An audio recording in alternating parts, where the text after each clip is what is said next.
వాస్తవానికి ఇది కాంగ్రెస్ పార్టీ కార్యక్రమం, కానీ ఇక్కడికి వచ్చిన యువతను చూస్తుంటే మళ్ళీ యువతంతా కాంగ్రెస్ పార్టీలో చేరినట్టుగా ఉంది. చాలా సంతోషంగా ఉంది. యువతను చూస్తుంటే పెద్దవాళ్ళందరికీ నూతన ఉత్సాహం వస్తుంది.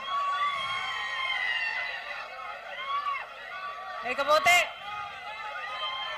కాంగ్రెస్ పార్టీ నాయకులందరికీ, సభకు వచ్చిన కాంగ్రెస్ పార్టీ నాయకులకు, వేదిక మీద ఉన్న కాంగ్రెస్ పార్టీ నాయకులకు, కాంగ్రెస్ పార్టీ కార్యకర్తలకు మీ రాజశేఖర రెడ్డి బిడ్డ వైఎస్ షర్మిలారెడ్డి శిరస్సు వంచి చేతులు జోడించి మనస్ఫూర్తిగా నమస్కరించుకుంటోంది.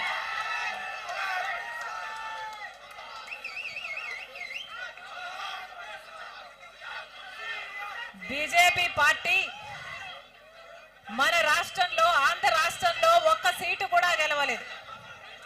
బీజేపీ పార్టీ మన రాష్ట్రంలో ఒక్క ఎమ్మెల్యేని గెలవలేదు, ఒక్క ఎంపీని గెలవలేదు.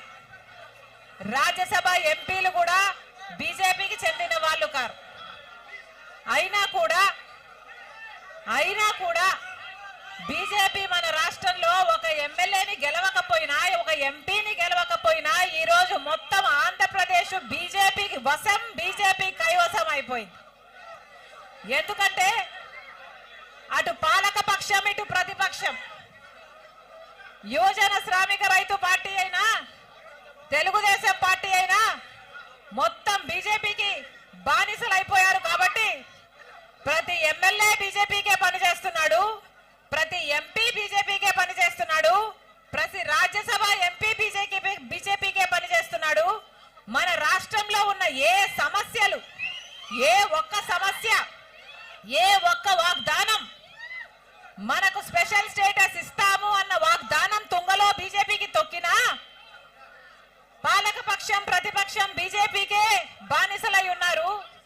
మనకు స్పెషల్ స్టేటస్ కాదు కదా, పోలవరం ఇవ్వకపోయినా అదే బీజేపీకి వైసీపీ, టీడీపీ బానిసలుగా మారారు.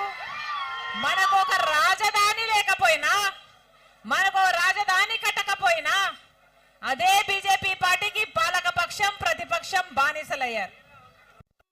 ఎలా ఉంది ఆంధ్రప్రదేశ్ పరిస్థితి ఈరోజు? యువత ఉన్నారు ఇక్కడ, ఇంతమంది యువకులు ఉన్నారు. ఎలా కనిపిస్తుంది మీ భవిష్యత్తు? మీకు ఏదైనా అభివృద్ధి కనిపిస్తుందా? ఏదైనా డెవలప్మెంట్ కనిపిస్తుందా? ఉద్యోగాలు కనీసం కష్టపడి చదివితే ఆ రోజుల్లో ఎలా ఉండేదో తెలుసా? రాజశేఖర రెడ్డి గారు ముఖ్యమంత్రిగా ఉన్నప్పుడు ఆయనది ఒక డైలాగ్, రాజశేఖర రెడ్డి గారిది ఒక డైలాగ్ చెప్తా. మీరు ఏది కావాలంటే అది చదువుకోండి, మీరు డాక్టర్ అవుతారా, మీరు ఇంజనీర్ అవుతారా, మీరు ఎంబీఏ చేస్తారా, మీరు ఎంసీఏ చేస్తారా, మీరు ఏది కావాలంటే అది చదువుకోండి, అది ప్రభుత్వమే ఉచితంగా చదివిస్తుంది అన్నాడు రాజశేఖర రెడ్డి గారు. అలా ఆయన ఫీజు రీయింబర్స్మెంట్ ప్రవేశపెడితే ఎంతమంది పేద బిడ్డలు, ఎంతమంది లక్షల మంది పేద బిడ్డలు డాక్టర్లు, ఇంజనీర్లు, ఎంబీఏలు, ఎంసీఏలు అంతా ఉచితంగానే చదువుకున్నారు. ఈరోజు లక్షణంగా లక్షలు సంపాదించుకుంటున్నారు. ఆ పరిస్థితి ఇప్పుడు జగనన్న గారి ప్రభుత్వంలో లేదు. కష్టపడి బిడ్డలు చదువుకున్నా కూడా ఉద్యోగాలు వచ్చే పరిస్థితి ఉందా? మన రాష్ట్రంలో 19 లక్షల మంది యువతకు అసలు ఉద్యోగాలే లేవు. గాలికి తిరుగుతున్నారమ్మా అని తల్లిదండ్రులు మొత్తుకుంటున్నారు. అయినా పట్టించుకుంటున్న వాడు ఎవరైనా ఉన్నారా?